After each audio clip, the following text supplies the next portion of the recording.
easy go.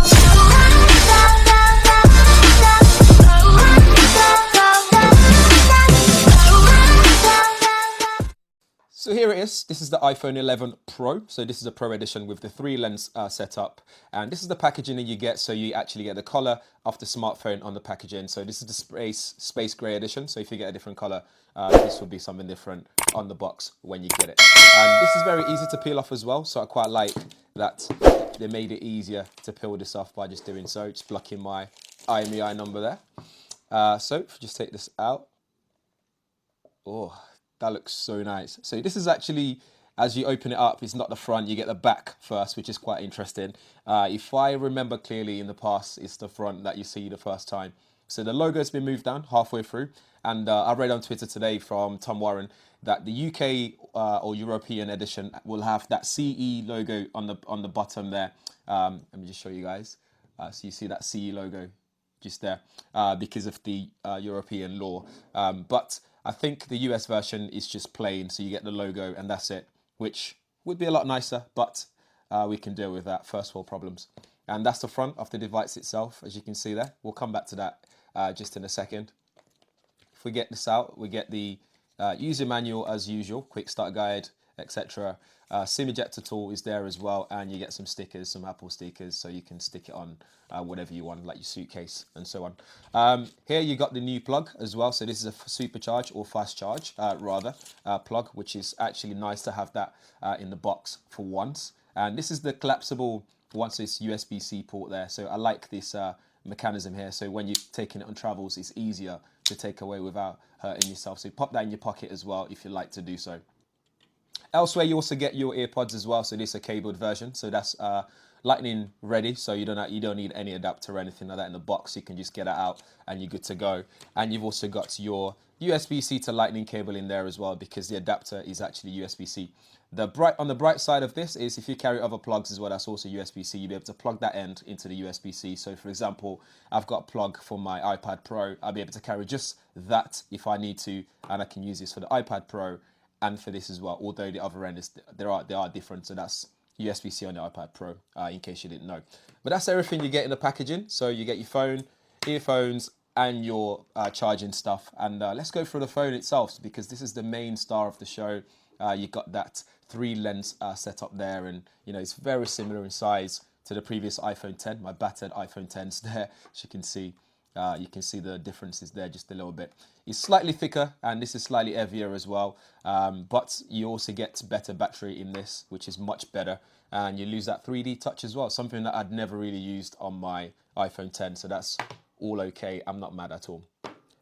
Okay, so while I'm restoring my data back onto the new iPhone 11 Pro, let's just run through some of the specs here. So on the back, you can see that we've got that 3-camera lens set up. So we have the one that's right there, that's the ultra wide angle lens. You've got the telephoto lens there, and you've got the standard wide angle lens right at the top right. And you got your microphone there and flash as well. So this has also got night mode as well, which hopefully I'll be able to demo and share on my Instagram at Gadgets Boy. So do make sure you follow me on there. This is just an unboxing, so I won't be running through any of those stuff right now. So again, make sure you stay tuned and subscribe for future videos as well. There'll be loads more content coming from this device. So all 3 lenses are 12 megapixel each. The 12 megapixel wide angle lens is f1.8 aperture. The 12 megapixel ultra wide is f2.4 at with 120 degree field of view. And then you've got the telephoto lens, which is f2.0. Again, you'll be able to zoom in and get closer shots, which is really cool. If you guys seen the coverage already, you see that you can capture ultra wide angle, and then after the fact, you can go back in and get more out of it as well, which is pretty cool.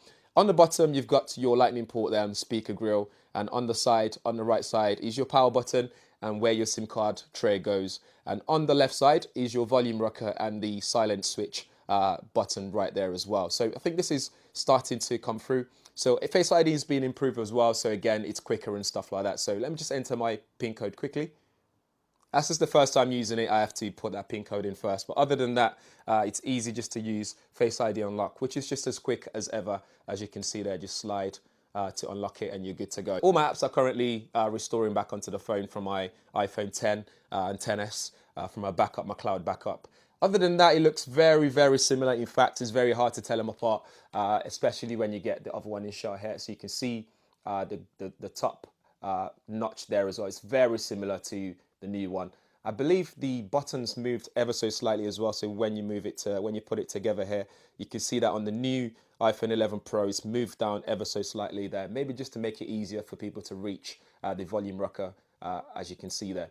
But other than that, that's more or less about it. In terms of processor and stuff, it's got the new A13 chip in there, Bionic processor chips. Again, it's very fast. This is running iOS 13, which again got launched to the public today. I've been testing on beta on my other devices, but now it's public, so you can use that.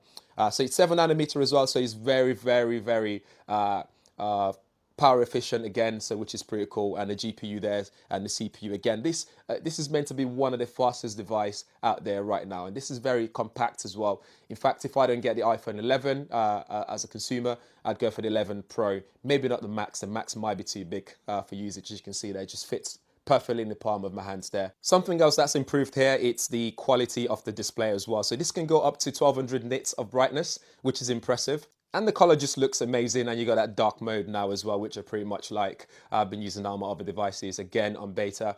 So it's nice to have that there permanently now.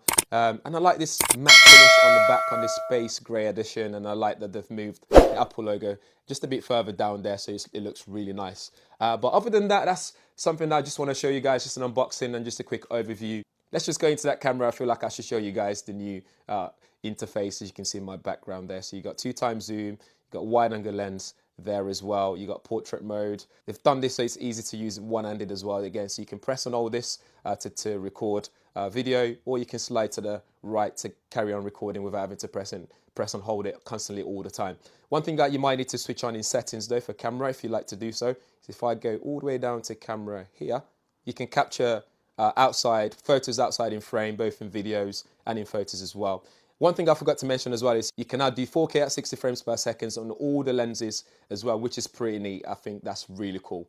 I'm looking forward to using that. And yeah, and you still got slow-mo as well. And there's that Film It Pro, which again is not out yet, but we're looking forward to seeing that app to come to public, which is what will allow you to record individually on all the lenses, including the front one as well, without having to lose any content or footage at all.